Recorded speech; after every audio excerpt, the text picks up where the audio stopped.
voor u drinkt.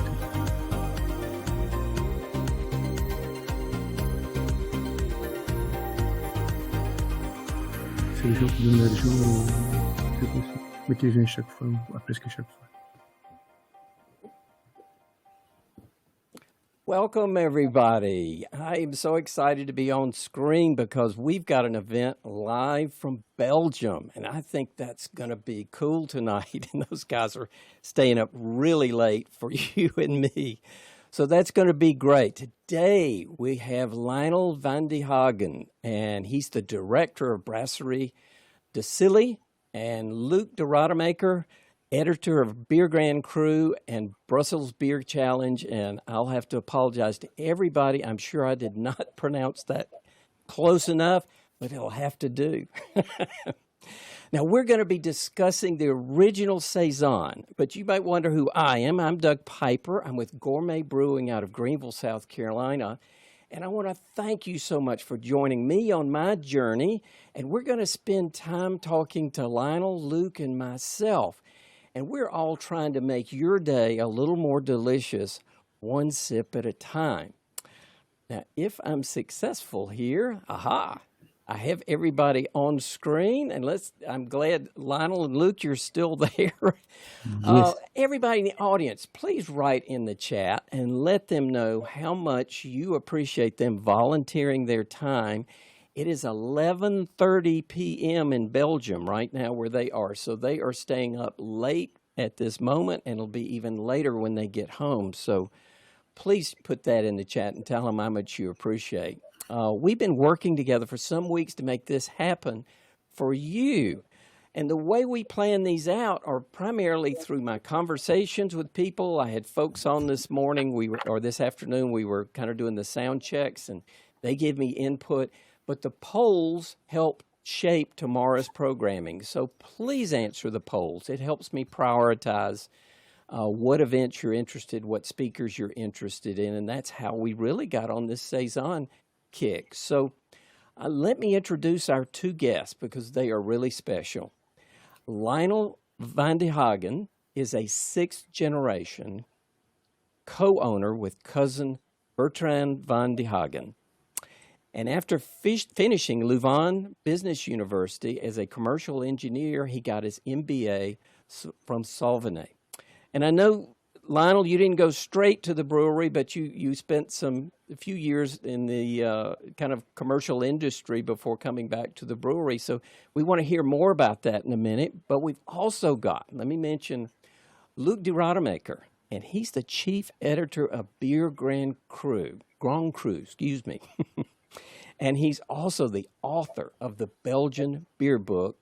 He's the co-founder and director of the Brussels Beer Challenge. And he's a real friend of Gourmet Brewing, and I really appreciate it. So welcome, guys. I really appreciate you being here. You're welcome. Thank you. And audio works. Yes. Perfect. Important. Good. So I'm going to come back in just a minute, guys. I want to let everybody know a couple of things, some new information. First-time viewers, these are monthly free events with subject matter experts, and it's our 67th free event thanks to supporters like Luke Pernotto, who helps me with copyright. Whit Lanning helps me with glassware and beer sometimes. And we crowdfund all this through Patreon. And one of our Patreon supporters is beer guru Gary Fuller. And I know he's actually online. We were talking prior to the event tonight. And he's a clinical engineering director by day. And he's a certified beer guru at night because he's a certified beer, cider, mead, cicerone, and a bourbon steward. I've got to hear more about that. I didn't know there was such a thing as a bourbon steward, Gary. So cool. Thank you, Gary. You're one of the great supporters of the program, and I appreciate that. Now, if you'd like to be part of the team that supports these events, I would really appreciate you if you just click on the green button, I think, down there in the bottom center of the screen, and you can explore what suits you, if anything. But if you can help, it always is a great thing. Now, it's a free way you can help, and that's by clicking on the follow button, which I think is maybe up here in the corner. It might even be green if you've not clicked on it yet.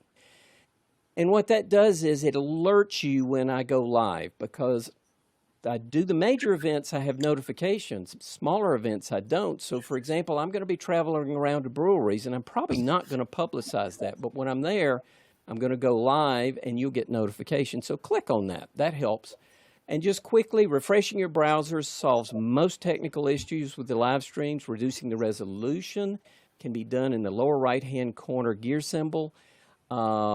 Share in the chat, maybe your LinkedIn profile. We want everybody to network here. That's the fun thing about this. Submit your questions in the Ask a Question field, and Luke and Lionel will answer them in the second half. If you have to roll, it's okay, because they're going to answer your questions whether you attend live or not, and you get a unique email with your answer right where it starts. Remember to answer our poll. Thank you for choosing auto registration. When you register, that really helps. It's an optional thing, but it's a big help, and it doesn't cost you anything. And please contact me if you need virtual speaking opportunities or doing virtual private events, because I do those. Now, upcoming events. We're not going to have any major events for a couple of weeks because there's a lot of other stuff going on. HomebrewCon begins Thursday night here in the United States. Although it is virtual, so anybody can join in with that. And so I'm going to put a link to sign up. It is not an affiliate link, but I thought it was just handy, because if you haven't signed up for HomebrewCon, they're always fantastic events, and a lot of their speakers are the same speakers on my programs. We're working on more events for the next few weeks. Some things we're exploring is the Classic City Brew Fest. Steve Hamburg is going to be there, and we're going to be looking at real cask condition ales and how to do those. Later in the fall, we're going to have Brasserie DuPont with Olivier de Klerk, and we're going to be taking you behind the scenes at GABF and the Craft Beer Conference in late August and September. So, guys, that's enough of that kind of stuff. Let's get to the real program, because I'm ready to talk Saisons. So, Lionel, when we talk about Saisons, I've gone through a lot of the history, and I've talked to a lot of people, and I've heard so many conflicting stories about whether farmers really had the time or interest in brewing a Saison beer, especially for their workers. Was it even a good idea to give a worker beer all day long and still hope that they worked hard? What stories did you hear from your family passed down through the generations? I heard it was a good idea. And they were drinking a lot, yes. They were drinking between 5 and 8 liters per day per worker. And they were still working hard, so we think it was a good idea, but don't do that today anymore. But there wasn't a good alternative. Wasn't that what you were telling me earlier? Yes, it was not safe to drink water in those times. We started in 1850, so it was better to drink beer than to drink water that was not good for your health. So that's why. So was this true of just your family's farm, or was it true at a lot of farms there in Belgium? It was true in a lot of farms, particularly in this region of Belgium, in the province where we are situated, which is Hainaut. It's a little bit south of Brussels, and there the farms used to make beer in the winter that was served to the seasonal workers in the summer. So it was lagered more or less over the winter?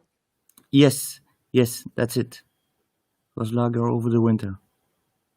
Well, so it's true. I mean, it really this is a farm.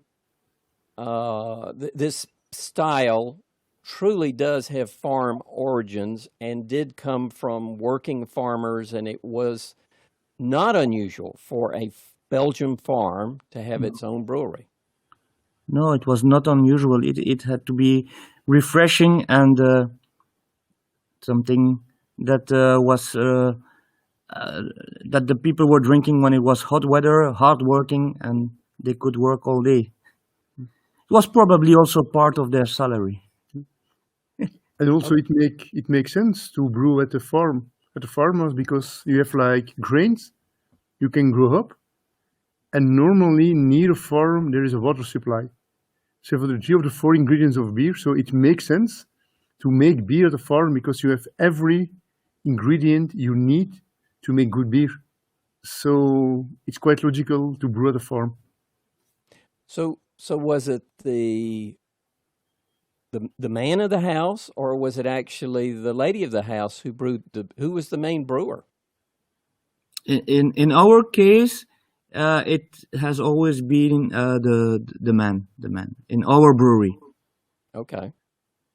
But do you have any idea, 170 years ago, how common that was? Because I certainly know in other parts of Europe it was not unusual for the ladies actually to be the expert brewers.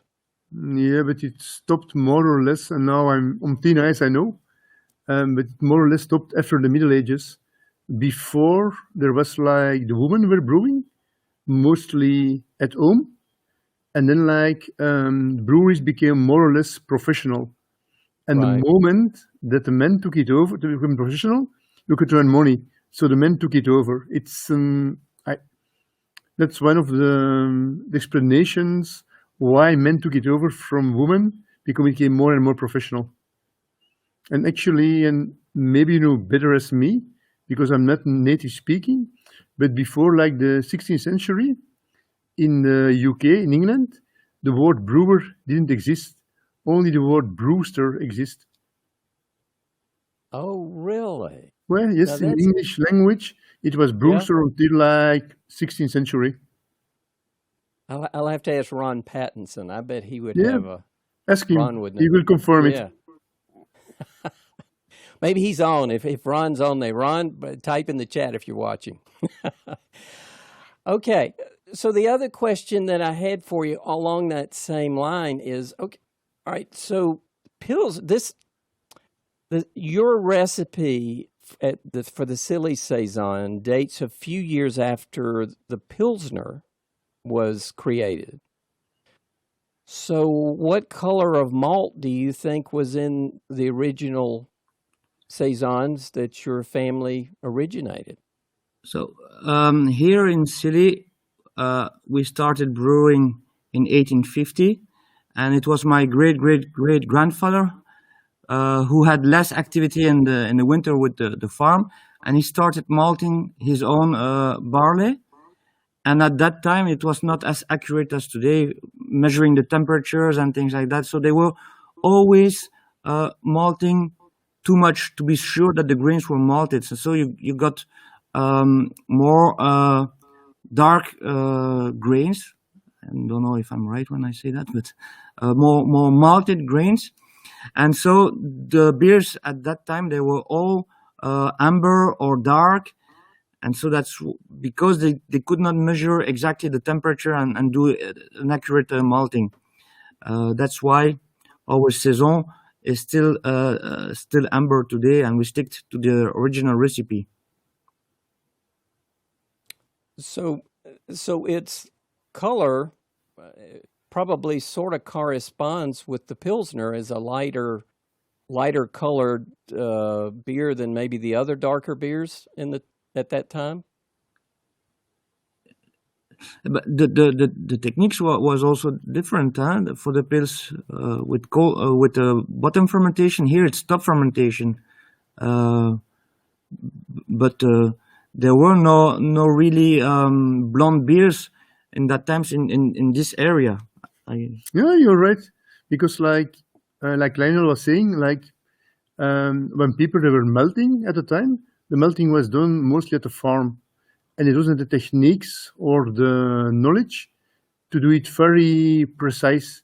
Not like we're gonna do it like 3 minutes on that kind of degree. No, they did like a little bit like a gut feeling, and sometimes it like more dark, sometimes you had less dark, you had amber beer. So that was the goal. And like Pils breweries, like in Czech Republic, Germany, they were like bigger breweries. They had the money, the time, and the knowledge to use like a pale malt or Pils malt, and that's a different.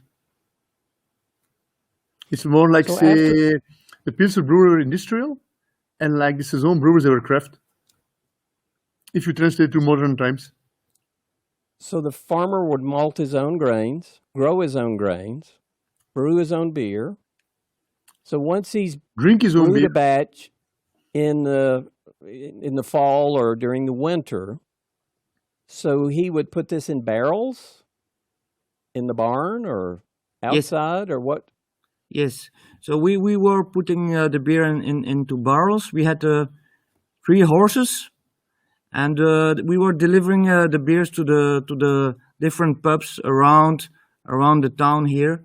Um, and yes, sometimes the horse was coming back alone because the driver will stick to one of another pub. Uh, yes, and also, well, that's also maybe a little bit funny about the horses. My grandmother told me when she was a kid, she wanted to take the horse to do a ride during the weekend, and the horse was stopping at every pub because it was used to stop for deliveries.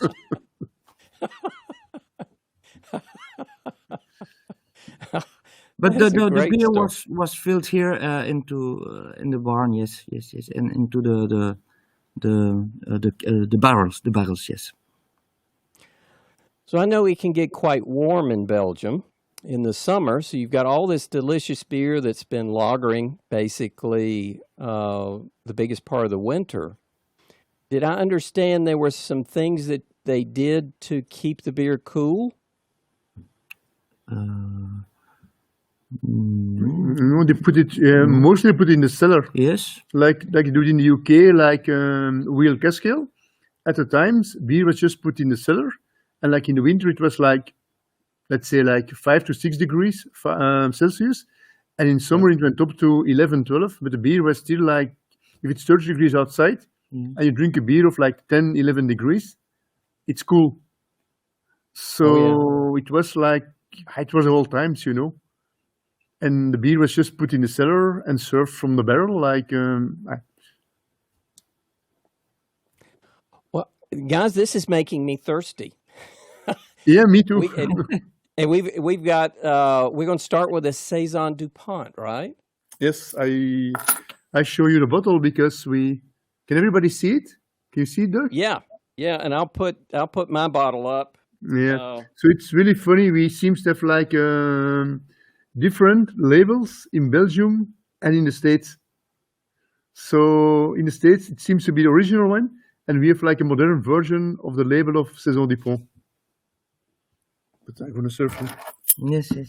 You got the so, glasses. Luke, do you have any idea how old the label is in the U.S.? Because you were explaining that the distributor chose not to change it. Yes. To be honest, I have no clue.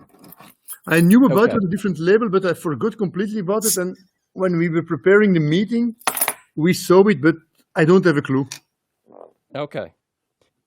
So I will get mine ready.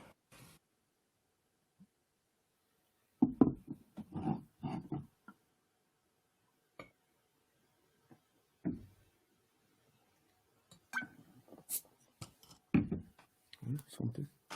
Cheers. Cheers.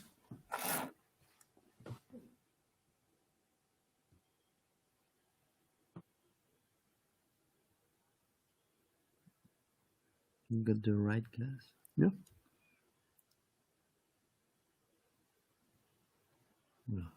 Ooh, too much foam, Doc.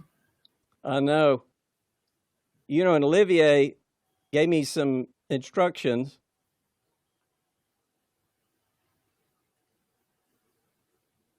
Clearly, I need more practice.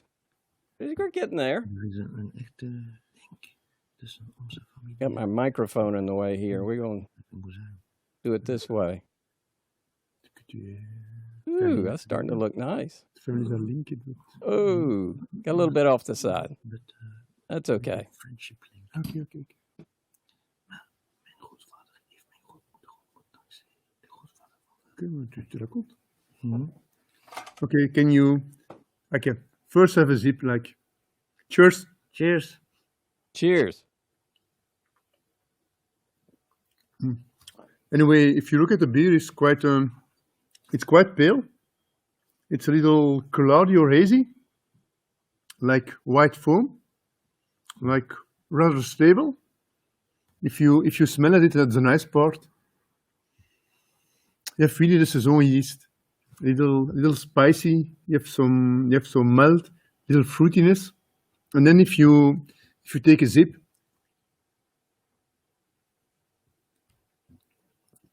you have like it's medium bodied. It's refreshing. It's like hoppy.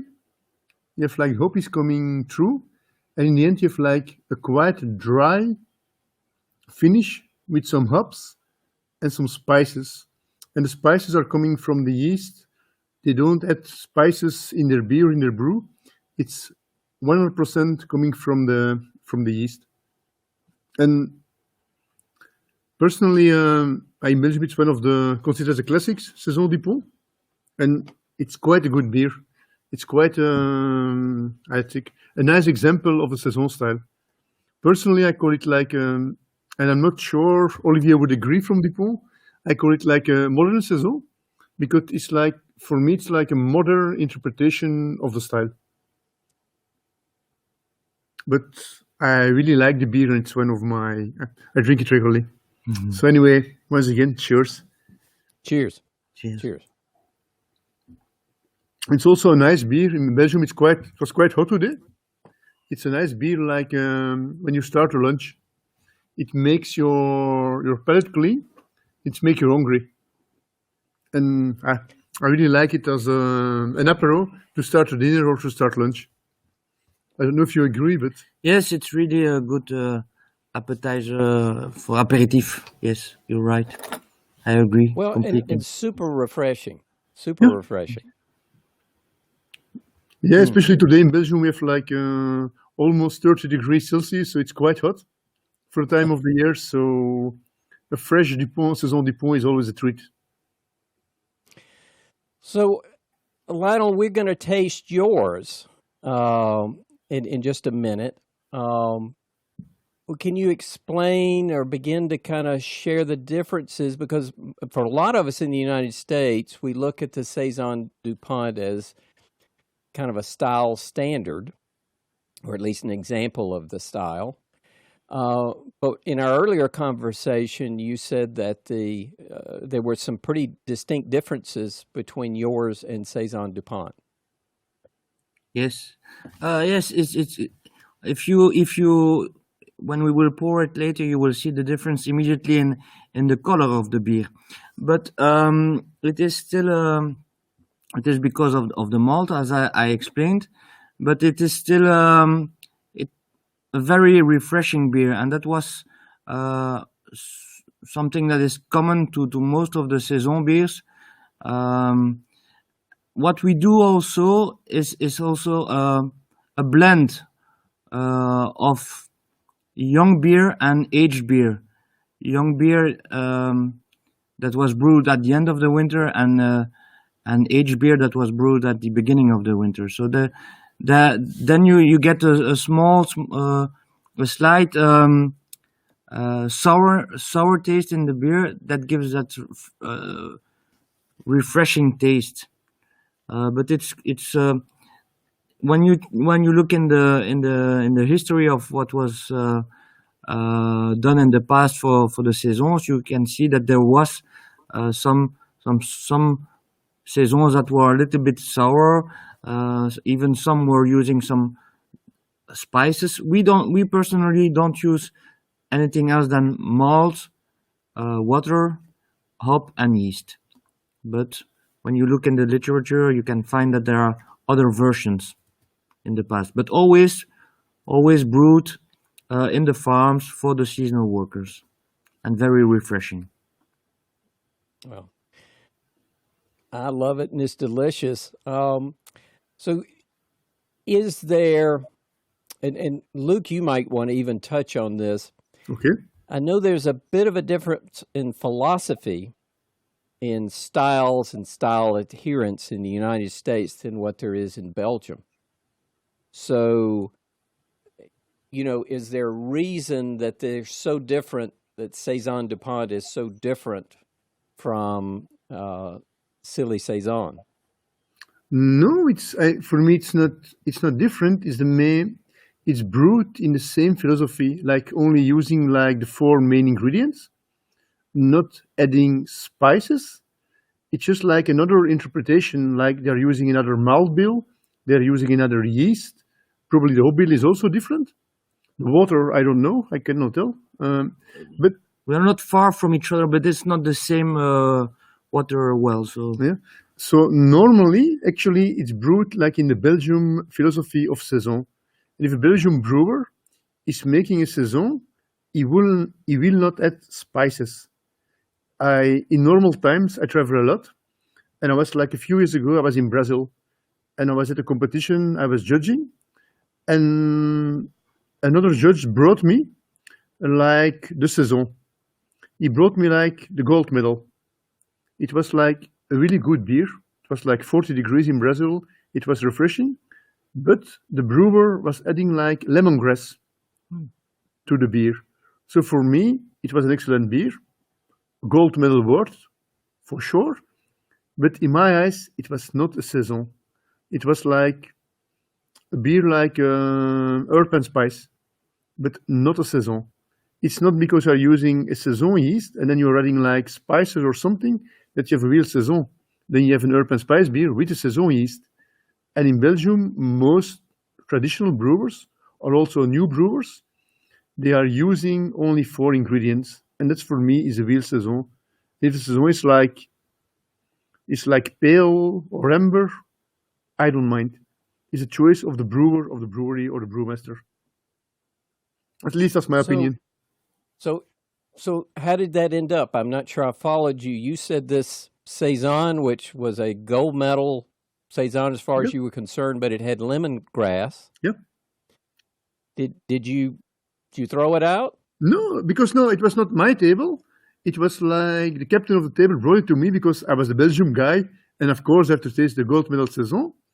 If I was a captain of the table, I would throw it out. I would give it like an excellent comment, and I would say to the brewer, please don't call this a Saison. Actually, I met him the day later in his brewery. I told him. He was happy about the compliment. It was a good beer, and he was a little upset me saying it was not a Saison. But anyway, after 5 beers, we were once again friends, so no harm done. Oh, I can't imagine you being at odds with anybody. Well, that's interesting, though. I'm glad you brought that up. So, are you saying, as far as you're concerned, a classic Saison should not have any, I mean, no lemongrass, no coriander, Nope. it's just hops It's just as like far as water, flavor. yeah, water, malt, hops, and you can play with like the malt. You can use wheat, you can use other ingredients, other grains, whatever. You can even use some bread as Yep. a yeast. It's allowed, but only it's like reinheidsgebod in Belgium. Saison don't add anything except the 4 main ingredients of beer. How, Excuse how me. about Belgium candy sugar to Nope. dry it out? Nope. No, But maybe no, you can no, make a good beer out of it, but don't call it Saison. no kidding. Good. Well, this is really helpful, guys. I had no idea. Well, And if you do it, to be honest, the beer in Brazil, it was an excellent beer. If I could drink it, I would drink it without any problem. If you want to call it Saison, actually I don't mind. But if you ask my opinion, personally, I would never call it a Saison. and I understand that, and actually that really clarifies because I'd heard that Saison is a very broad style, and certainly I've judged it as a very broad style. But at least what I'm hearing from you, and you judge some very large events. You know, if it's outside those main ingredients. Now, the other thing I've heard is highly effervescent and extremely dry. Is that always true as far as you're concerned? Huh, that's a Is it- difficult one. But for me, like, I see 3 kinds of Saison for the moment. And in Brussels Beer Challenge, there are like 3 categories of Saison. I call it like the classic Saison. It's like low in alcohol, 3.5 to maximum 5. And bread is allowed. You can use bread. It's not obliged, but you can use it. And normally in those Saisons, the brewers are using multiple malts or multiple grains.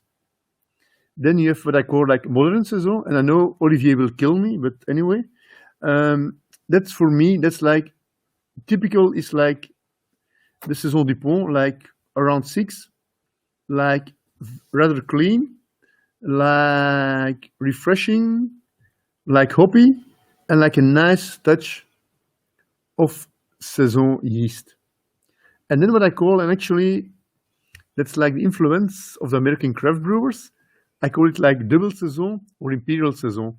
In Belgium, it's like, it's not done, but like, it's like a beer like 8-9% ABV with all the characteristics of a real Saison, like fresh, hoppy, but then like 8-9%. If you drink it in summer, when you work all on a field, you drink like 5 to 8 liters, you're dead. Don't try that. Yeah.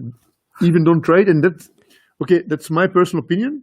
That's also the vision of Brussels Beer Challenge. So Edward put in the comments, and I was thinking something similar. He said, this sounds like a Belgian version of the Reinheitsgewalt for Saisons. Is it kind of the same? Oh, maybe, but it's not a law, so... Right. It's an unwritten law between... Yeah, even in Belgium, there are some people that brew a Saison with spices in it, but don't call it a Saison, please, guys. Don't call... Okay. Well, speaking of that, I am ready to try. Lionel, I have been waiting to open this, and I have not opened a single one of the ones you sent me, but I am ready to open it now. Good. Me too. Can we move into that? And I will switch over so everybody can see the beautiful bottle that you sent me. Thank you.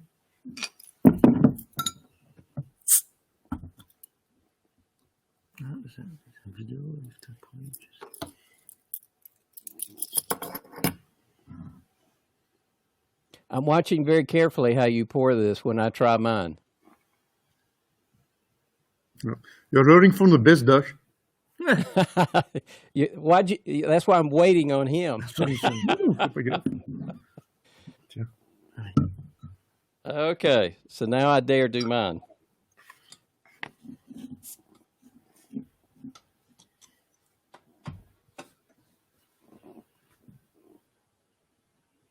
Okay. Santé. Cheers. And look in the eyes. I am so blessed. Yes. So let's see if I do as good a job here. All right. So you tipped it a little bit. And I shouldn't have touched the glass. I know. But there again, it's pure malt, hops, water, and yeast. Oh wow! It's kind of like an amber. Yes.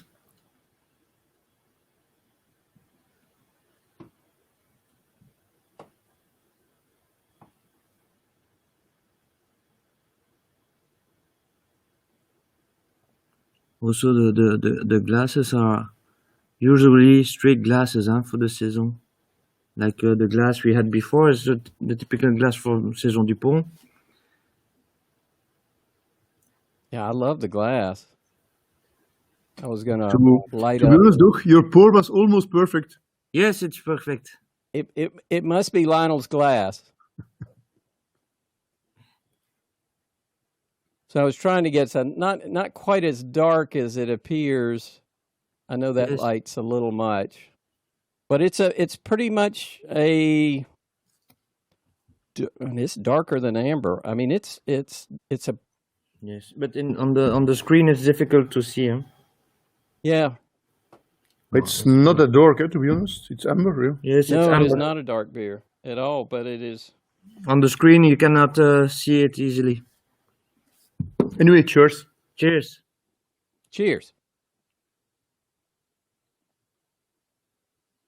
I have another camera. We'll try and see if it catches. That might catch the color a little better. Can you taste that's a slight? That gives a little bit of a red tint. It's not that. so It is it's- really kind of just a chestnut brown, I would say, Yeah, but brilliantly clear. No, not many. Wow, yes, okay, many. It's interesting how it doesn't show up on the camera quite as pretty as it is in person, because it's really got ruby highlights to it. And is there nucleation point at the bottom of the glass?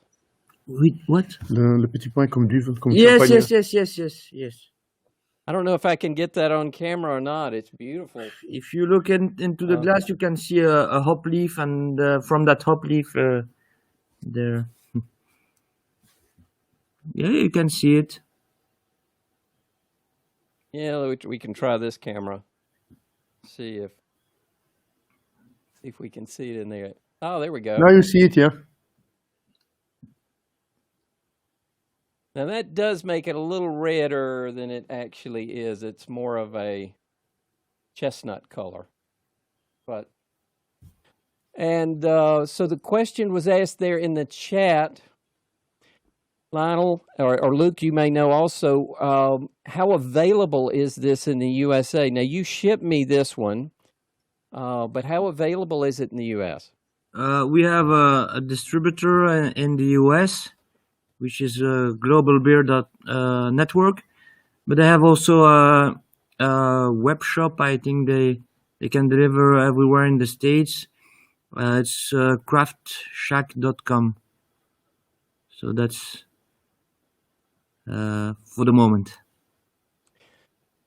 Now the flavors are interesting because it is super refreshing, very dry, highly carbonated. I don't think it's as carbonated as the Saison DuPont. It's bottle. We are at 5.6 grams per liter carbonation. Yeah, I don't know how that converts. Is that pretty well 3 atmospheres, Luke? Do you know? I don't know. I really don't know. Maybe somebody in the audience can convert for us. I'm very bad at metrics, so. Well, the head is interesting also because you've got a much tighter head.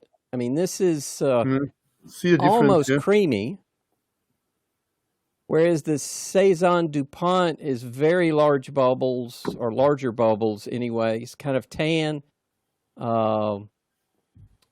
It's some reason the camera is kind of shifting. I'll look at the other camera here. Yeah, there you go. You can see the tan head. Get an idea of the bubble structure. Yeah, Now, this is a much finer bubble structure. Yes, but ik denk dat het Saison geoxideerd is. Saison DuPont, dat heeft zeker. Ja, dat ziet er goed uit. We're starting to get a little bit of nice lacing there. Yep. Did you also detect like the sourness in the end? It's Yes. like a very refreshing sourness in the end of the beer. In the aftertaste almost. Yeah, it's just a hint. It's kind of like putting a lemon in tea. You don't do that, I don't think, in Belgium. We don't do it, no. What? Putting lemon in tea. No. In tea. It's just tea, it's just a tad, and it makes it very refreshing. I Yes. like that. Now, what hops are in it? Because I get some hop bitterness, but I really don't pick up much hop flavors. No, it's just Kent and Hallertau. Okay. Like noble hops, yeah. Yes. Yep. And those are added during the brew only. There's no dry hopping. No dry hopping. I know Olivier is doing a dry hopping version, but we don't do. I'm right. So- Huh? Yeah, it's when once a year, Olivier has like I think once a year or twice a year, this dropping version. But So we don't Lionel, do. David is asking for the Saison recipe. Can you talk to that a little bit? Yes, so we have our malt. It's more like caramel malt. Caramel. Yes, like more caramel malt. Then Halerto hop, Kent hop, our own water, our own Saison yeast, which is a yeast that has passed through the generation from father to son. And concerning the brewing, we have 4 different temperature levels. One at 50 degrees for the, how you say that in English, proleatic. Oh, The first one. Then we do 63 degrees, 68, 73, and we end at 78 degrees Celsius. And but on the it's a really traditional brewing. I mean, it's a mash filter tank. Once we are at 78 degrees, we go to the filter tank and then we boil and we add the hops, and then we go into a fermentation. But proteolytic. Yeah, I can say it in English.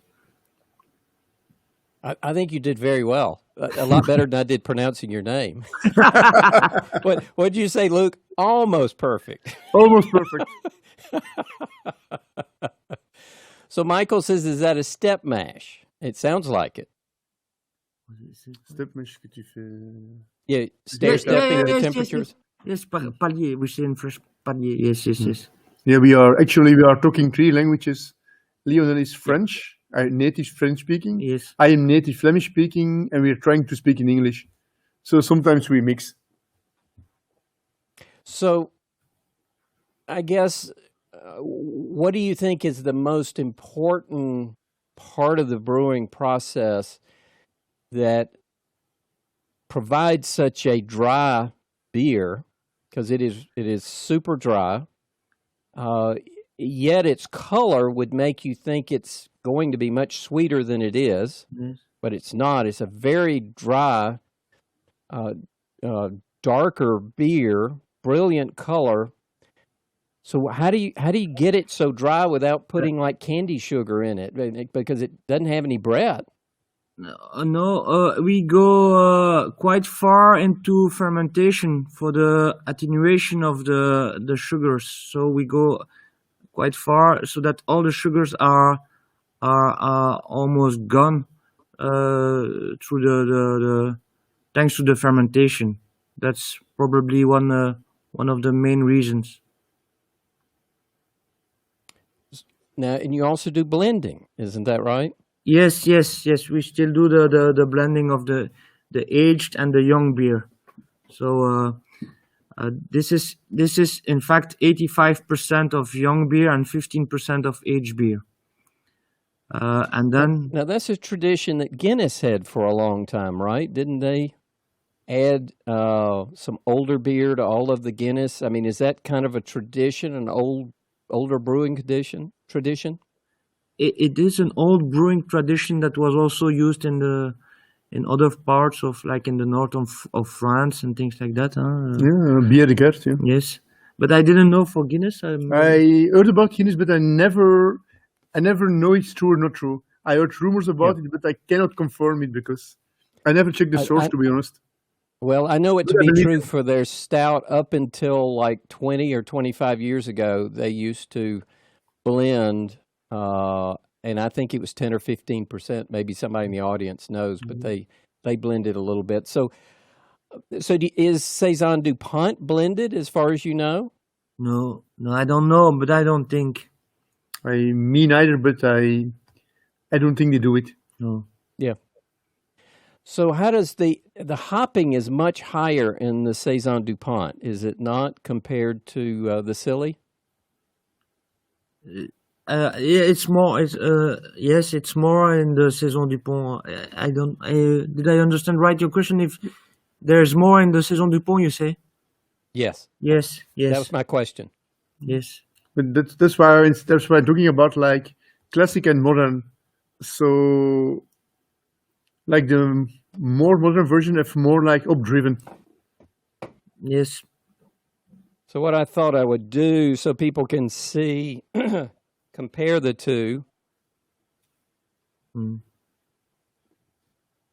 All right. So the colors are a little bit shifted, but that's so this one where my finger is, this is the Silly. Let's get the logo around. There we go. That makes that easier.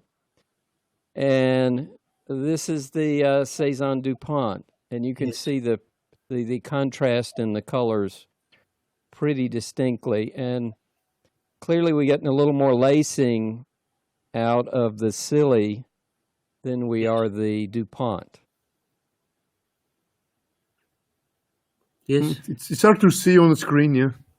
It is, but the color differences are pretty distinct. Yes. And you said you don't know about the water differences between Saison, between DuPont and Silly. Between our breweries, between the brewery of Olivier and our brewery, there's almost 20 kilometers. So I don't know in miles. So it's quite close. Yes. And we had our families have very good relationships also, but I don't think there's a big difference. Although our water is probably more, there's some more. It's a harder water, so we have to soften it a little bit. But for me, the main difference would probably be the yeast also. It's a Well, Saison my yeast, wife is not crazy about Saisons, but I know she is going to like yours. She has a good taste. She likes dark. It's kind of like Saison for dark beer lovers. But you know there are a few brewers also in Belgium that are now brewing dark saisons. They are really of black saisons.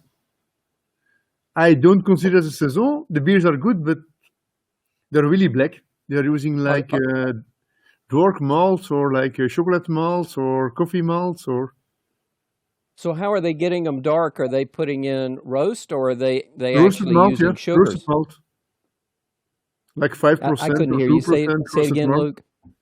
They are using roasted malt to get like A roasted malt. Okay. yeah. But are they using enough that you can taste it? No, it's just like, oh, it looks black, so you have the impression to drink like a black beer, but actually the taste is more like spicy, hoppy, yeah, more like a saison taste. And like, the look Yep. is like I like a black beer. The feeling and this. the taste is like a saison. This has just got a tad of kind of toffee and a little bit of caramel, but it's not sweet. It's just I like it. I mean, what Thank could be better than two wonderful world-class saisons? So, speaking of that, we have another world-class saison that might be a little Americanized. Luke, I think you were saying that. Yeah, I will show you. I went to the brewery. Actually, it's from Tank 7, from Boulevard Brewing in Kansas. And actually, Boulevard Brewing is part of the Double Market Imperium. So I went to the brewery yesterday, and they gave me like a fresh can. They filled it for me at the tap room. So that's why it's like, if you can see it, it's written like Tank 7 and the date of yesterday. So we can try it. But for me, Tank 7, it's quite good beer, but I'm going to serve it first. It's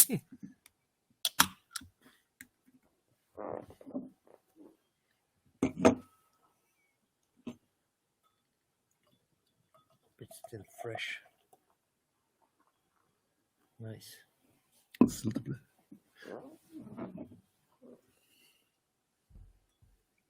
Ah, you have the right glass. That's good. We don't have it here.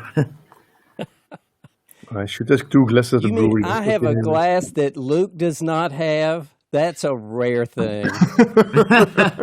I will go to the brewery tomorrow to get one. Cheers. Cheers. Cheers.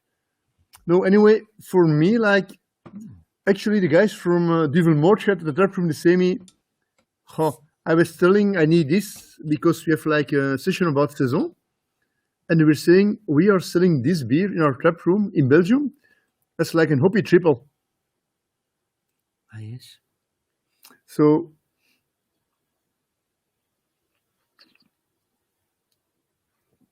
Okay. and if you I can taste do it, this without spilling it. yeah. If you taste the beer, it's an excellent beer. I agree with you, full body. We have a lot of hops. Yes. It's clean, but I'm missing the Saison characteristics. And I know the head brewer of Boulevard is a Belgium guy, Steven Pauwels. If you're there, Steven, cheers. And I like the beer, but like I said, it's not a real Saison. You can use it as like maybe an Imperial Saison, but for me, it's missing like the refreshing touch. It's missing like the spicy itch of a Saison. I don't know what you're thinking. Yes. I don't know what hops they are using, but it's more like a hop that I don't feel very, maybe not so common for Belgian Saisons. It's also quite fruity. Yes, fruity. But it's a very good beer. Oh, it's delicious. Yeah.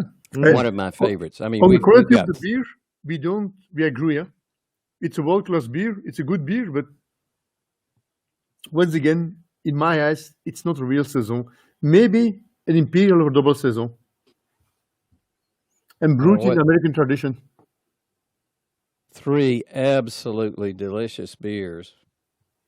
I'm going to try and line these up for a comparison.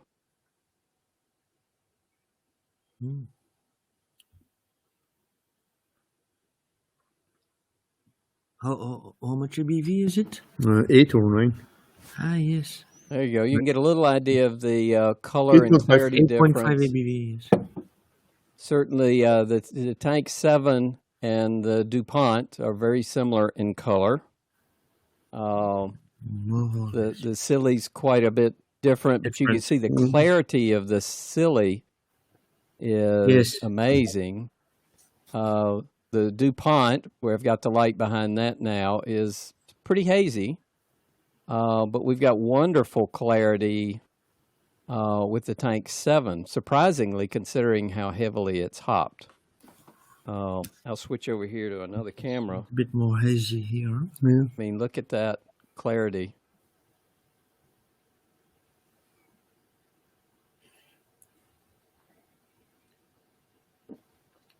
Now, the bubbles aren't quite as fine as yours, Lionel, but Excuse the me? clarity is just crystal clear. Look at that. Yes. Ah, Wow, yes. so beautiful and delicious, too. Cheers. Cheers. And let's get me off the center of the screen. Wow. What a fun night. Yeah, the beers were extremely good. Yes. All 3 of them. Just Completely different, but fantastic. Well, Lionel, as we get ready to move into the questions, and you're almost setting a record here. We're already at 13 questions. whoa. But I know it's getting late. I think it is 12:30 where you are. Is that correct? Yes. I don't know. 12, Yes, 12, 12. 12:30, yeah. But no worries. Okay. We are alive and kicking. Okay. Well, are we still having fun? Yes. Yes, of course.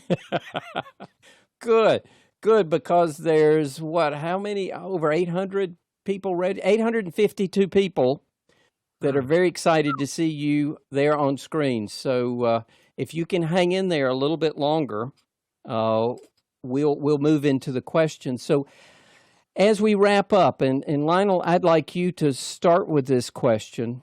For those in the audience that maybe came in late, how would you characterize an original Saison, a little bit like Luc was saying, that as far as he's concerned, lemongrass is out, and he named some essentials. In your mind, since your family probably has a recipe that has gone on for 170 years, in your mind, what is a Saison that is staying true to the style? How would you describe it? What are its characteristics? So just malt, hop, water, yeast, and it has to be refreshing and dry. And with all these ingredients, you can have some all different flavors. Like our Saison is in flavor is completely different from the Saison DuPont, but it's still refreshing and dry. That in a nutshell, for me, that's what it is. So, Luc, any differences, especially as a judge at some very prestigious events? How would you add to that? Not much, actually. For me, it's like low to medium ABV, refreshing, a little spicy touch from the yeast, not from added spices, dry. That's it, actually. And no lemongrass. No lemongrass at all. Or gamba, or ginger, or whatever, or... You could not find these things here around in the 19th century or so. Well, that's true. That's true. So speaking of that, what do you think it was like? And I'm going to pour. I've got a bit more of your wonderful Saison. Look at that. Oh, I just love the color. I wish everybody could see it the way I can see it, because it's just this brilliantly clear chestnut color with a tan head. Yeah. Wow. It might be color might be a little better with yours, Luc. It's interesting to do to taste these three different beers and to enjoy all three of them, because they are all three. I mean, I will say all the two that are not brewed here, they are perfectly brewed. Also, 2 out of the 3. I cannot say that from. I can say it. Yeah, you can. Say it, please.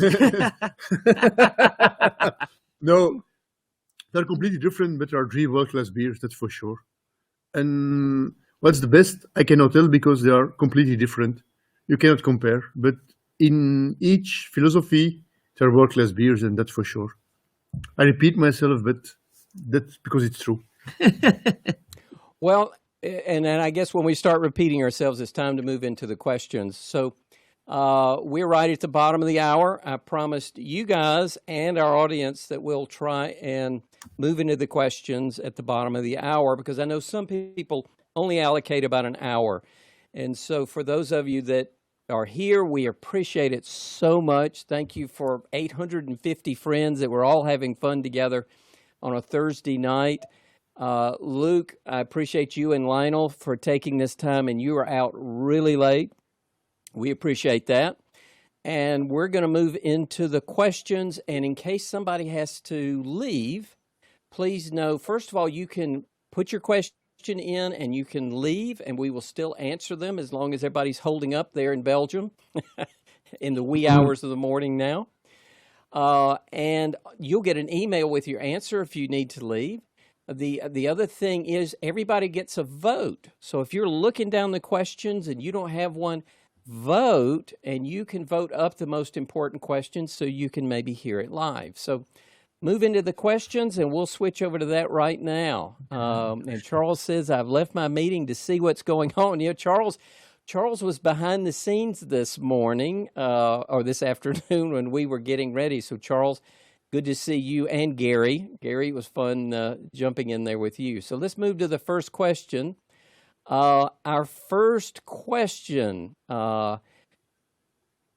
Saison profiles are quite broad. So how would you describe the most representative profile for the style currently? And I know we kind of went over that at the end, but maybe Lionel, you'd be willing to go through that just one more time. The Saison profile. So yes, like we said, and I think now we agree. The ingredients are malt. That's what. Yeah, that's we agree. Okay, malt, water, hop, Saison yeast, and in taste it has to be refreshing and dry and not too high in alcohol. So it's still easy to drink. And Luke says no lemongrass. No lemongrass. And similar spices. Yeah, no, but no spices at all. If you went, I know some Saisons that are really spicy in the end, like a lot of pepper. Yeah. And I like it, but please select or use the right yeast strain. Mm-hmm. And that's a secret.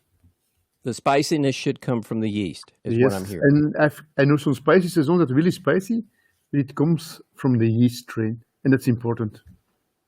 You know, this plays mind games with me, though. This reminds me of a lot of the amber beers, which are usually extremely hoppy, maybe a bit sweet. And this is so interesting because it is so dry with just a touch of caramel and toffee to it. I love it's fascinating. Okay, next question. Any idea how much time your great-great-great-grandfather allowed from brewing to serving? So from a historical point of view, is anyone else selling anything that resembles the original or the very first Saison? Kind of two questions there. Excuse me? Wait, I didn't get everything on the question. I'm sorry. Oh, okay, I'm sorry. I'll go over it again. So first of all, how much time do you think occurred from brewing to serving to the workers in the field when your great-great-great-grandfather brewed them? Around 3 to 4 months. Over the winter, right? Yeah, the winter, the winter. So they were more or less lagering. Yes. Yeah. And then the second question is anybody, including yourselves, brewing a Saison that you think would resemble something that your great-great-great-grandfather would recognize? Ours. So he'd say, Lionel, good job? No, to be very honest, we know from the stories from before that it was a little bit less in alcohol. So today it's the same recipe, but we are a little bit higher in ABV. It used to be 3.5 and now it's almost 5. But it makes sense because if you have to work, you don't have to drink alcohol. So no, we don't work anymore. No, you guys look like you're working pretty late. So how low do you think the alcohol was in your great-great-grandfather's? It was 3.5. 3.5. Okay, so kind of table strength. No, table beer used. Yeah, table was 1.5. Yes, between 1.2 and 1.5. So a little more than that. Yes. Yeah. Was that intentional? Who knows? Question. Well, I've also heard this story, along that same line, that the best farmers that brewed the best beer got the best workers. Do you think there was a little bit of that competition? Probably yes. We had a lot. Sounds like your grandfather had some of the best. Great-great-great-grandfather. Excuse me. Yes. No, but there are also stories that at some farms, like the Saison that was brewed for the workers, for the brew color workers, it was like the most crappy beer ever because they were using all the old stocks and to get rid of them, and they give it to the workers, and the best beer was just for the farmer and his family. Yes. Ah. But even Well, if you look I at love this. This is just debunking a bunch of myths. yeah, but if you look at it, why use your best ingredients for your workers? It was the same. Yeah. Oh, I agree. As long as they'll like it. Yeah, yeah. So this is a great question. Edward asks. So what's the main difference between French and Belgian saisons? It's more. Oh, more. but It's actually, what's Belgium and France? If you see the history, yes. like the border was changing all the time, mostly in the favor of the French, actually. So in the Middle Ages, like Belgium or like Flanders, and it was almost the border of Paris. Now it's like 200 kilometers from the border to Paris. So, and normally what you're saying in French, bière de garde, what you call farmers ale, French farmers ale in the States, we call it bière de garde. It's more like malt driven. Like Saisons are mostly yeast driven and sometimes hop driven. And that's, in my opinion, is a big difference. Lionel, do you agree with that? Completely. And for me, and the beer of Silly, the Sauv Silly, is a little in between, Yes, like the it is. French and the Belgium. It's like the best of both worlds. Yes, we are not silly for something else. But that's such a clear answer. I mean, I love the difference. I mean, that because I really had no idea what the answer would be, Edward, and I appreciate you asking it. So the French would be more malt focused, and the Yeah, Belgian normally, but would if be you more see it yeast like focused. the best grains in Western Europe Yes. are coming from France, like the region just beneath Paris, just like the best barley of Western Europe. So French beers are known for the quality of barley and malt. So, and now I'm talking in general, like everybody can give me 10 examples to prove me wrong, but mostly the French beers are malt driven because of the best barley. And if you So- see like Bière de Garde, they are using their barley to give the character to the beer. So what do you think the American versions, what's the difference there? But I think hop, Yes. like Yep. most, okay, I travel a lot in America. I saw different regions. I visit a lot of breweries. And like, also I'm talking in general, once again, like the most American saisons, they were like hop bombs. They were really hop driven. You have the yeast and then you have the hops. And they're quite good So hop beers. forward. But yeah, but for me, sometimes for a saison, too hoppy. Mhm. Yeah, Stephen Powell admits that he does not use a Saison yeast in his Tank 7. I know that. I knew you did. All right. Great question, Edward. Johan has the next question. I wonder if you have any recommendations for bottle conditioning Saison, yeast, sugar, time, etc. I bottled and kegged the same batch to compare, and I rather prefer the bottle version, much more aroma.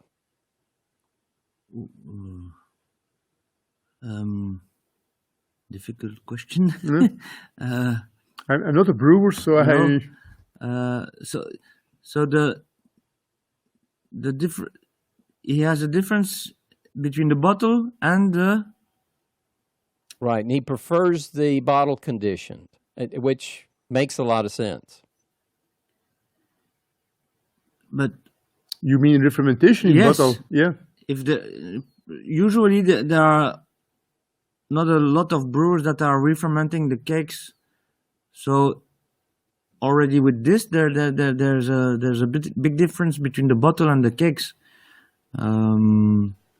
That's probably But I would think, and correct me if I'm wrong, I would think like the bottle conditioned is a little more complex. So if you like the beer fresh, go to the keg. If you like it more complex, more depth, go to the bottle. Yes. Well, it raises a good question, though. I know the Saison DuPont is bottle conditioned. So what is Silly Saison? Is it bottle conditioned? Yes, bottle conditioned, but also kegs, and DuPont has also kegs. Yeah, but I think you mean you do the fermentation in a bottle or not? Ah, yes. Okay, Right. sorry. Yes. You know, with some yeast and sugar. Yes. Of course. And then you get more like complexity. Yes. So bottle condition is recommended. So it sounds like he's on the right track. Yes, of course. It's one of the things you asked the profile also before. It is for me. It is mandatory to have a bottle condition because it's the same like I explained at the beginning. We were malting, we were doing our own grain and malting them, and there was no possibility to add some carbonation. So it was always bottle conditioning. Great question, Johan. Yeah. Peter from Down Under. Peter asks, any ideas where the Silly Saison yeast strain today originates? So, has this been handed down? Well, this is the yeast strain is really our the best kept secret, I would say, from the brewery. It's our own yeast strain, and we really give it from father to son.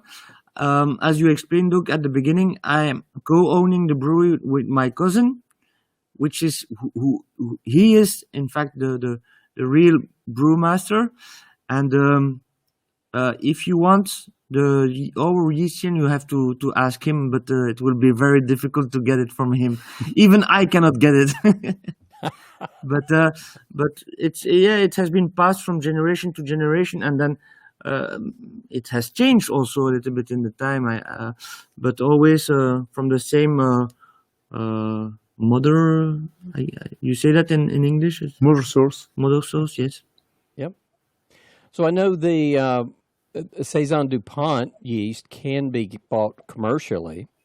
If somebody wanted to get a Silly Saison yeast, do you know if there are any commercial yeast producers that are producing, I guess, a clone? No, we are not famous enough as Saison DuPont yet, so maybe it's better like that. after this show, there will be in 2 days. There will be like yeah. Hopefully, you'll be too busy and you'll need to sell the yeast. Okay, Peter, great question. Doug Steele has the next question. How did they kiln the malted barley? Was it using wood? Did they use coke, or did they use coal, or something else? I think wood. I'm not sure about that, but I guess it was wood. 1850. cokes maybe. Maybe cokes, but it was. In the beginning it was woods for sure. Beginning was woods. Afterwards maybe coals, but beginning it was woods. Yeah, that would make sense. And probably it would be woods because like the farmer have wood and cokes you have to buy. So knowing farmers, they prefer to use their own wood instead of buying expensive cokes. And I'm going to imagine they use kind of all kind of things. Whatever would heat it. Yeah, So, probably. Stuff left over from the crops and whatever else. Or something. Yeah. I mean, farmers are very resourceful. Yeah. So, but I think woods will be the correct answer. Yes, it's woods. Eric has the next most popular question. I wonder, back in the day. Sorry, Duke. it's a little bit difficult for me to say if it was at the beginning it was woods, I'm pretty sure, but maybe afterwards it was something else. It's difficult to say because the place where we were doing the malting burned during the First World War. In fact, my great grandfather helped some English soldiers that came over at the brewery, and it had been raining all days, and they had some canopies on their trucks, and they asked to dry it, and he put it in the maltery on the roof, and in fact everything started to burn while these canopies were drying, and so there's nothing left from the maltery, from the maltery facilities. So that's why. But I'm pretty sure it was woods. So sorry for interrupting you. Casualty of war. Yes. Sadly. Good question, Eric. Estevan has our next question. Has Saison always been bottle conditioned, and what is the best way to do it? Yes, it has always been. Mostly yes, but I'm pretty sure somewhere in the world there will be Saison without bottle conditioning. Yes, maybe. But when you mean what's the best way to do it, it's quite, for me, it's quite classical. Yeah. Sugar and yeast and... Yep. Nothing yeast? special is what I hear. No. And hot chamber. Yes. And then during at least 10, it depends on your yeast, 10 days till 20 days for re-fermentation in the bottle. Huh? In hot room, like 20 degrees. Yeah. 20-25 degrees. It's quite straightforward, yeah. Sorry for the degrees Celsius, guys. Next time I will learn. That's fine. We expect that. That's fine. We can do the conversion. It's local. So I guess the question might also be: do you use the same yeast in your bottle conditioning that you used for your fermentation, or is it a different yeast for bottle conditioning? It's a different yeast we use. Yes. Okay. Can you share what it is? To be very honest, I have to ask my cousin, but I can send you afterwards. Okay. We'll share that one. So you just let me know. Yes. Estevan, great question. And Gary, I don't think your malting has gotten skipped yet, your question, but if you will re-enter it, we'll make sure.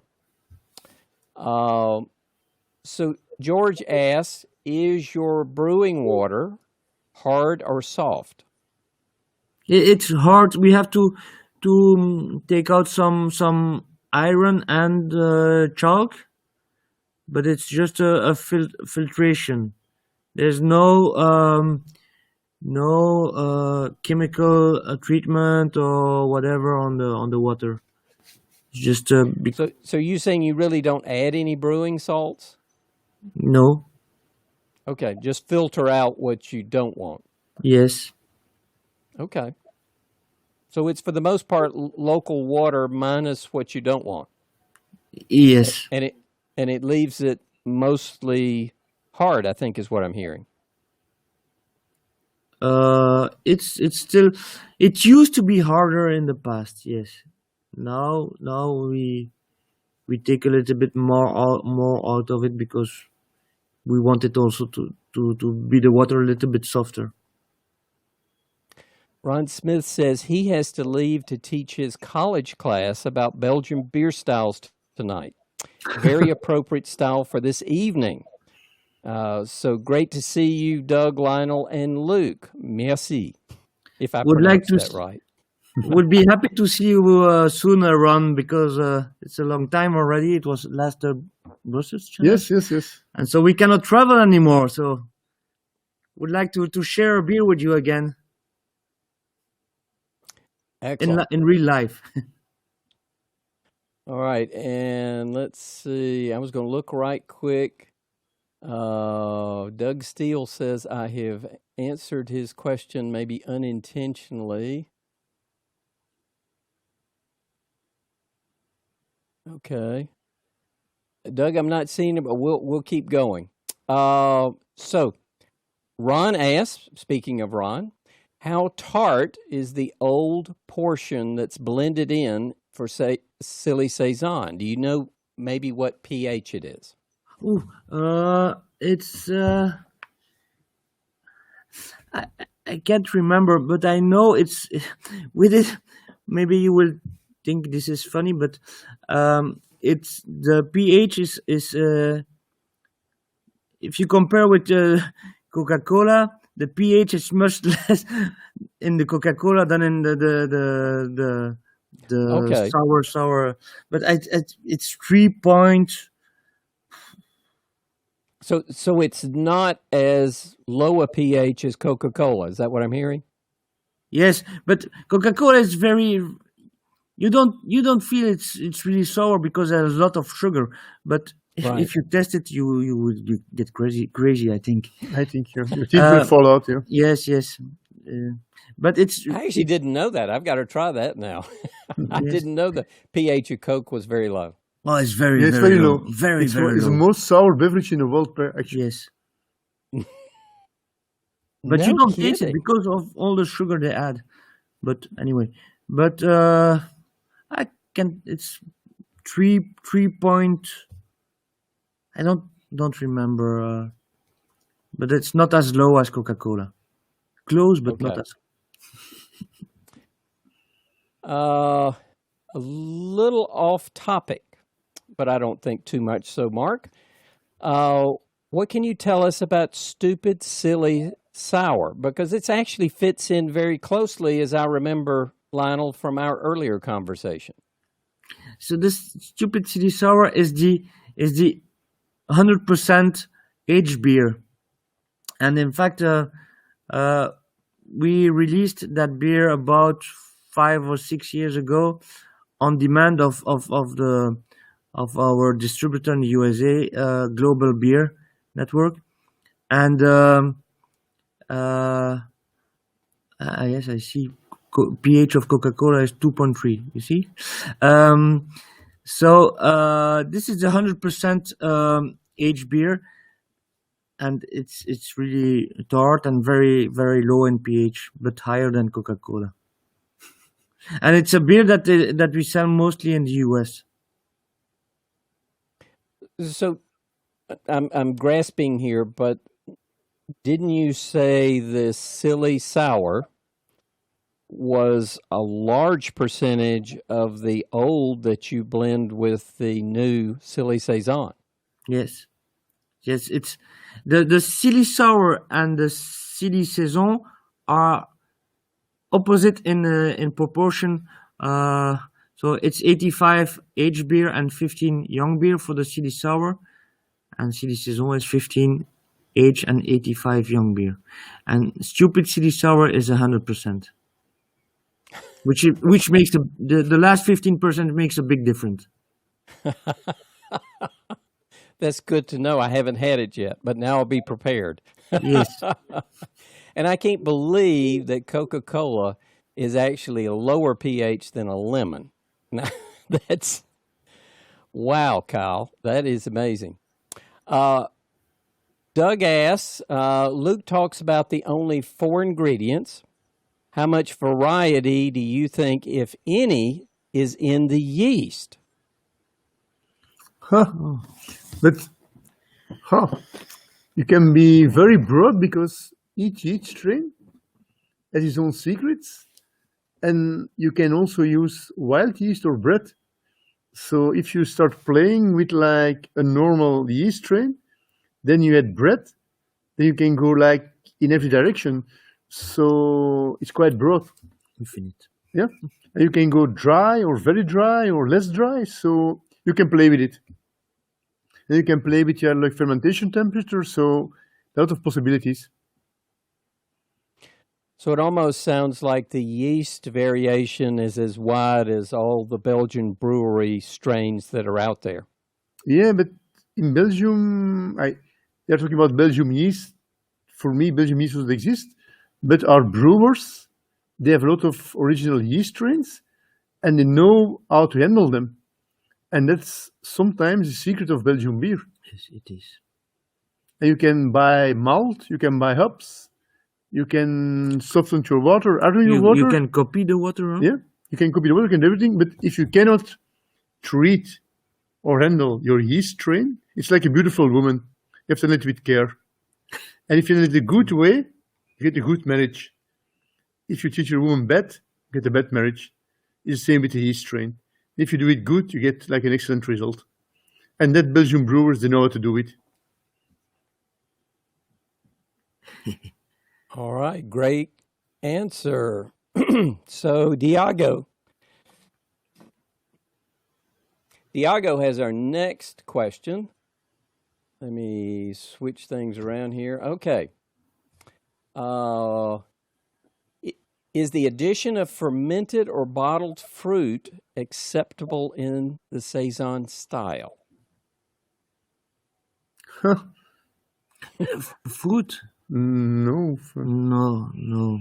I know some brewers are doing it, even in Belgium, and they call it Saison, but it's a good beer actually, but No. for me it's not allowed. You can call it like fruited Saison or fruit Saison, whatever, but don't call it Saison. Yes.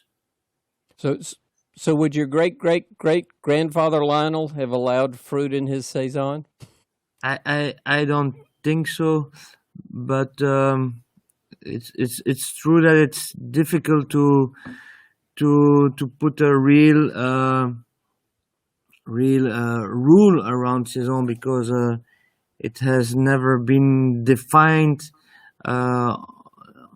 completely. Like in the beginning, somebody said the Belgian Reinheitsgebot, but it's not written, so it's a little bit more difficult because of that. And But can I rephrase the question? If tomorrow you're adding lemonade to a Pilsner, you call it Ladder. If you ask like fruit to Saison, call it fruit beer. Okay, that's actually very helpful. Guys, I think it is 1:30 in the morning for you. More or We less. do yeah. have 10 more questions. Can you hang in there, or honestly, do we need to wrap up? Because we do respect you, and we want, Lionel, we want you on again, and Luke, I know we want you on again. Well, you're going to help us with Saison DuPont and Olivier, so I don't want to. No. I'm still fine, I'm still fine, and our glasses are still not empty. so we have time. Okay. I want to be fair. All right, so we have 10 more questions. Next one comes from Michael. Are there any American brewers making a good classic Belgian Saison? Oh, I've tried one. I don't remember. I Um, had a good one, a very good one, but I don't know. It was like one shot, or it was like all the time. It's coming from Oregon, from Hood River, and the brewery is called Freem. For me, it's one of the best brewers in the United States. And the owner, Josh Freem, he makes, and sorry for the word, a fucking good Saison. And it's amazing. And that's for me the best Saison I can remember it in the States. Well, I know Funkworks Yep. makes a delicious one also. Yep, that's that also I quite think, good. I think that Lionel would approve. I haven't tried it yet, but there are a lot of different saisons. A lot of saisons brewed now in the US also, so there must be very good ones. Well, I'll introduce you and see if you guys can work out a swap. A collab. But it's not as dark as yours. I can tell you that. Yeah. Why not? David has the next question. Do your brewers actually brew or just push a button to make each beer? They brew. They don't use the mash tap anymore, but they brew. They brew. Yes. Our brew house is is a little bit automatic, but not completely. So it takes time to make the brew, and they have to be there, and they have to intervenir. There is some human things that comes into the brew. Yes, Lionel, they are not I on the ended up screen, unfortunately. inadvertently not showing the video you sent me. It's about 2 minutes long. Maybe I just show that right quick. Might give you guys just a mental break for just a second. Yes. And I'll show that if that's okay. Okay. Because it does show what is going on in the brewery. So let's switch to that. And perfect. You guys have about 3 minutes. It's commercial.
I was listening to the music too.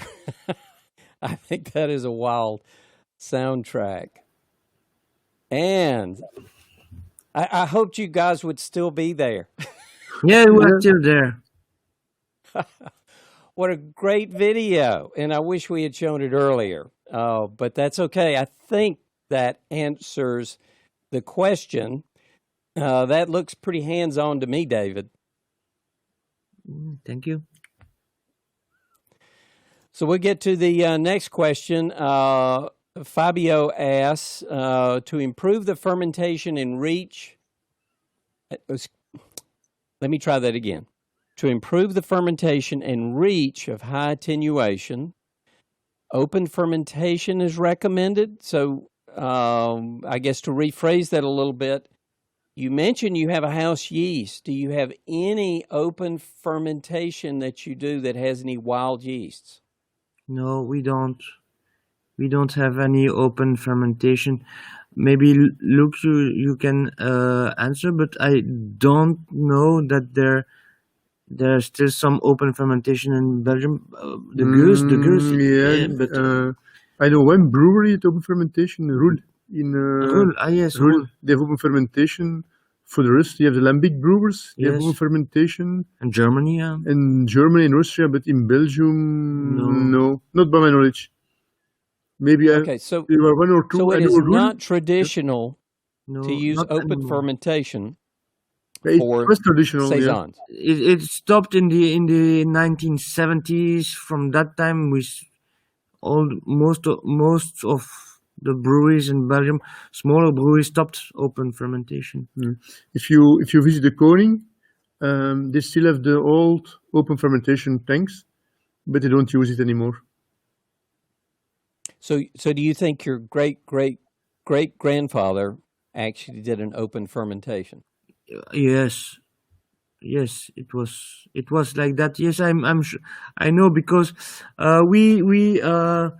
we started in 1970, beginning of 1970, to do the closed fermentation, and my uncle stopped that, and he's still alive, so I know it's from him.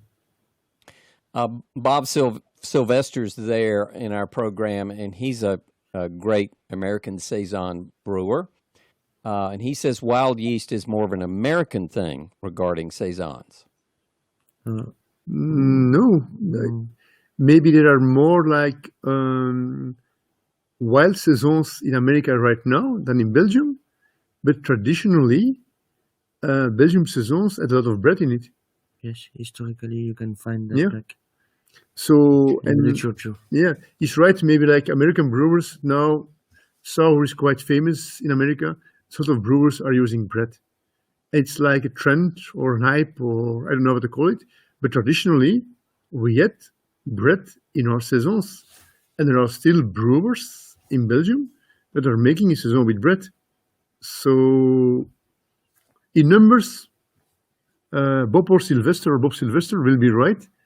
But traditionally, in Belgium, we had also bread in our saisons. Good answer. All right. Eric has our next one. I wonder, back in the day, would a farmer malt only sufficient quantities for the next batch of beer, or would he malt all he expected to use for the upcoming season or year and store it? No. It's difficult. It's a good question. I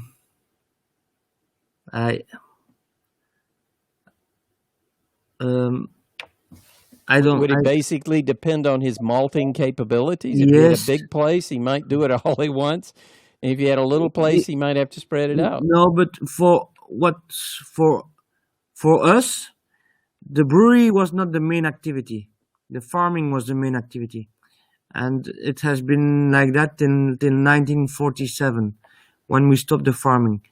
So he was just malting what he expected to be necessary for making beer for the summer, and the rest was kept or sold or used to make something else. I mean, that's how I heard it. It should have been. So it sounds like kind of what worked out. Yes, the size of their malting, the size of their storage, how much they were brewing, that kind of thing. I think it's depending on the farmer, to be honest. Yeah. Yes.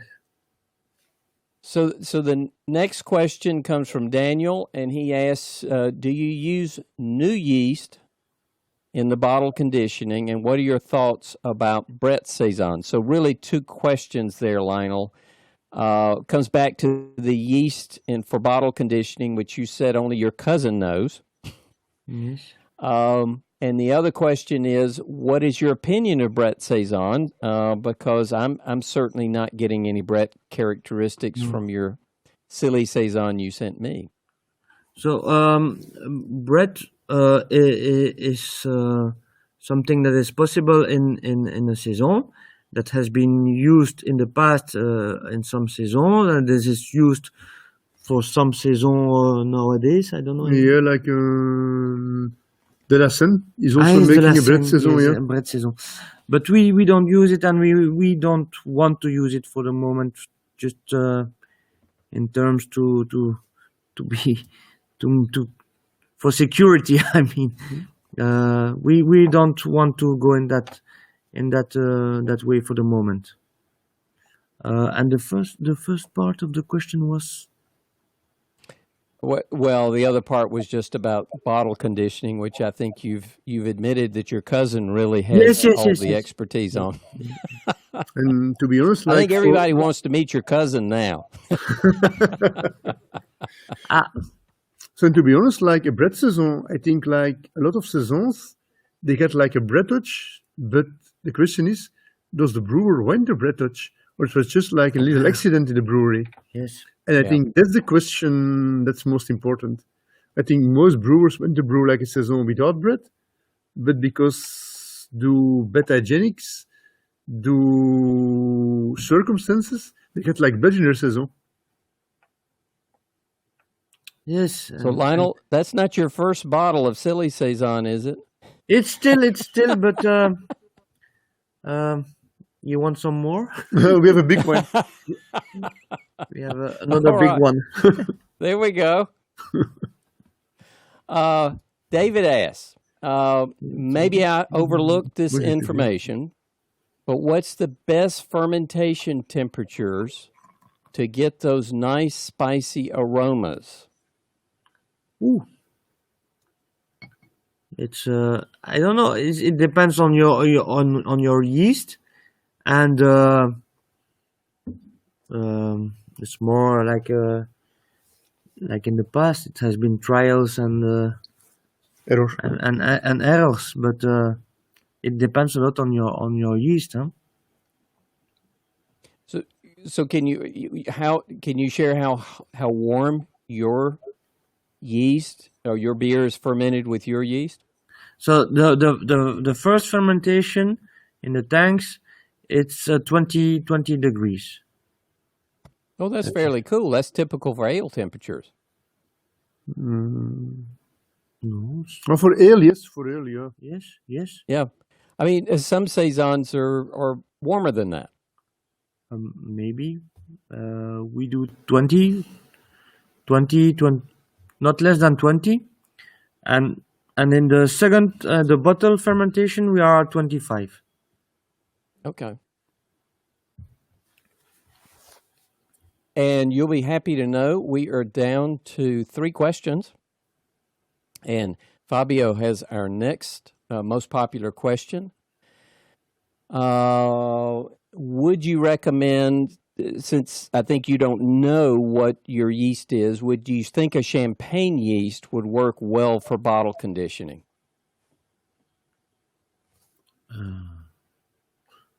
For a saison exists, huh? Yeah. Yes. But like you have a beer in Saint-Feuillet is doing it with Yes. with a Grand Cru. It's wine or champagne yeast. Deus is doing Yeah, it. Deus is doing it. Malheur is doing it. Yeah, a few brewers are doing it. Does it work with Saison? I don't know Saison with champagne yeast, but it's possible. Everything is possible. So it almost sounds like why not if it gives you the right characteristics when it's done. yeah. But you get like, I think I'm not a brewer, so correct me if I'm wrong, but if you had like champagne yeast, you're adding an extra complexity or extra aromas and taste to your Saison. It's going to be completely different beer, but it can work. Yes. So this is Eric's got a really good question. Sorry to interrupt you. Can I come back to this question? I know some absolutely. Saisons and they are using sake yeast to give like a different aroma and different taste to the Saison, and they're getting really, really dry. And for me, it's not a real traditional Saison, but Saisons with sake yeast, I had them in Belgium, I had them in Japan, they give like very good results. Yes, which is okay. Yeah, exactly. Yes, it's true. Sorry to interrupt you, Doug, but it came up in my mind and I want to share it. Oh yeah, yeah. No, that's exactly what we're looking for. So Eric has a really good question, I think, here. So recognizing there's some pretty serious differences between the IBUs, the bitterness between Saison DuPont and Silly Saison and Tank 7. So for a classic Saison, in your mind, Lionel, you from a traditional point of view, and Luke from a competition point of view, what do you think is the right IBU range for a classic Saison? But for me, it's depending. It's like I never believe in like absolute figures or absolute numbers. I think you have to see it if you like your hops and your bitterness, your IBU. You have to measure it against your malt bill. If like a very sweet malt-driven beer, you can go higher in IBU and it can taste sweet. If you go to like a naked beer, and then you had like 20 IBUs, it can be like very bitter. It's just the perception. So really absolute figure, I'm not able to tell it. There are some rules of thumb, but it's so broad that you can never give like correct ABU for a saison. That's my opinion. So Lionel, Eric asked what is Silly's IBUs, and I was looking on the bottle just quickly. I didn't see it. Do you know offhand, Silly Saison, how many IBUs it is? I'm checking it out. Sorry to make you wait.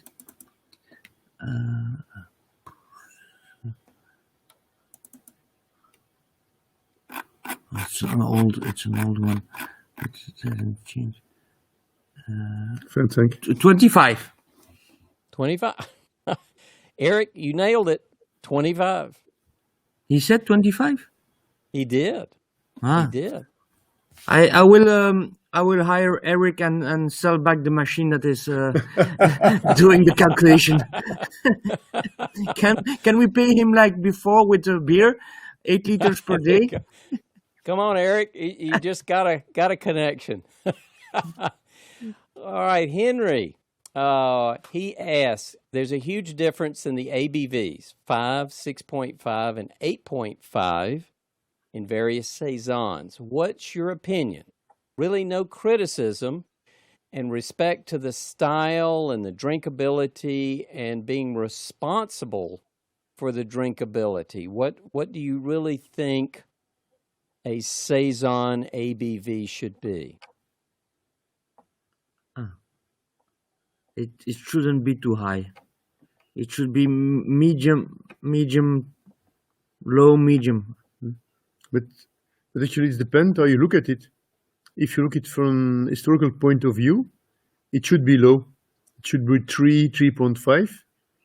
If you look at it from a modern point of view, it could be 6.5. And now if you see like, if you're tasting Tank 7, 8.5, for me, it's too high to be a Saison. Considering drinking that at a field, in a sunny day, 30 degrees Celsius, you worked 3 hours, you have to work another 4 hours, and you drink 2 glasses of Tank 7, I would lie down in the shadow and have a nap. But it's also difficult to find a good compromise between the alcohol content and the body of the beer. The less alcohol you have, it's more difficult to have good body in your beer. So that's maybe why some Saison went up in ABV to have more body and more taste, because people wanted to have more taste. That's maybe really I say something. Well, I mean, they're not working the fields and they're not looking for something. This is. That's actually what I meant. If you are looking at history, it was just like to quench your thirst during work and not getting drunk because you have to work. if you see nowadays, you drink a Saison in a pub, in your sofa, or a table. So if the ABV is a little higher, who cares? Well, but it Normally, sounds you like, should Lionel, drink your a Saison after mowing grandfather your lawn. intended it to be a sessionable beer. Yeah, Is that what you'd say? Your great that's the yeah. grandfather Yes, intended to be sessionable. yes, all day beer. Okay, all day beer. I like that. All day beer.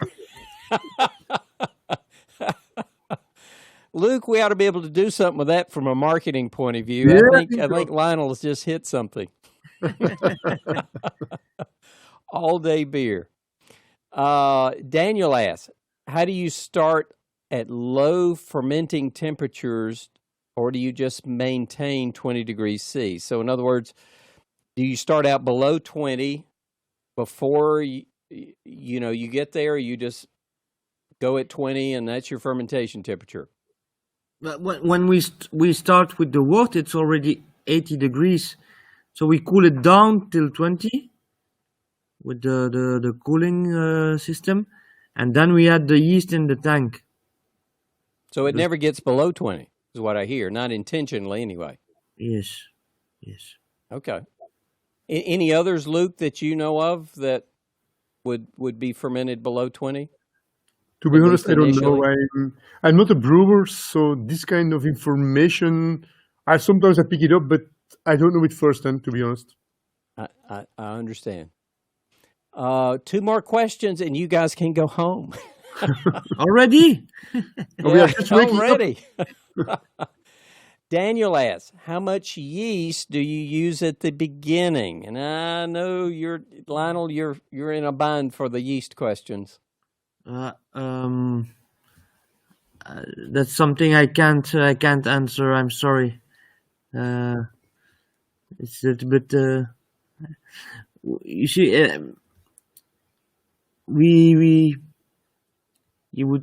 I could say you it's that much liter, but if you don't know how much liter wort we have, it's. Or do you mean in bottle condition? You said your cousin and I can exchange some email. Maybe we can get some of Yes. those final questions answered, so you can go home. I think if I call him now, I'm not sure he will answer. Yeah. Yeah, but you tell him it's important. There Yes, are of course. 855 people that want to know. Of course.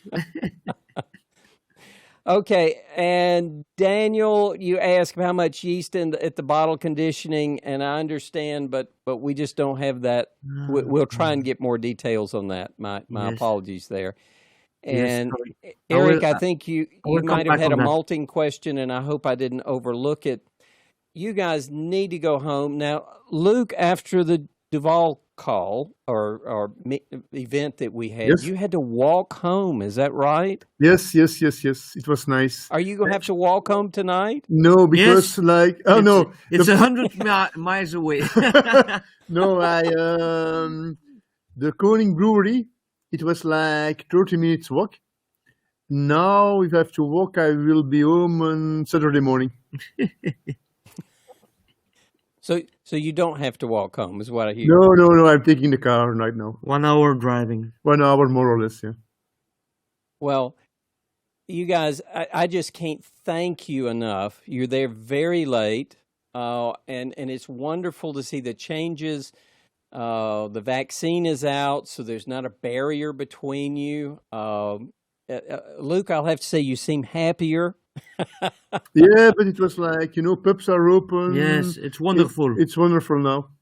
And last time it was And then winter, curfew.